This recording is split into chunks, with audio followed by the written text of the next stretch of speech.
We hear this afternoon that she's got a bus tour. Is this the beginning of a race? I think it's the emergence of a potential race. Look, I don't think she thinks the rules apply to her. She doesn't need to have the traditional trappings of a presidential campaign. No finance committee. She can raise the money. She doesn't need to go shake a lot of hands in Iowa, New Hampshire, and South Carolina. Is she right to think that? Is she right to think that? Well, you know what? Here's the thing.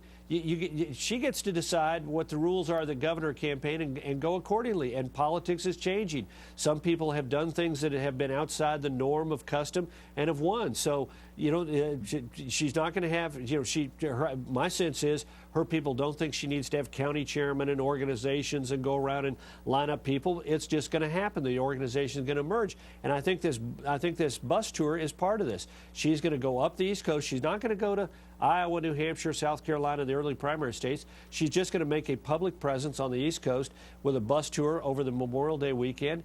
And, you know, I think this is an interesting way to run for president, and I think she is going to run for president. Is it sort of like tossing out a net to see the response? Do you think that's what she's doing, to see if she, you know, how many people clamor to these stops, these bus stops?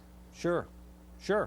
Yeah, absolutely. Now, there's one of the problems, because there's a difference between crowds and what you need to run a campaign. Some of the biggest campaign crowds you've ever seen in modern American politics occurred in the 1972 election, and they were crowds for George McGovern, who's going down to a huge defeat. So you can't equate crowds, size of crowds, necessarily with your acceptance by a broader populace. But look, she's got her own way of doing things, and this is a way that she's going to, I think, is going to do it.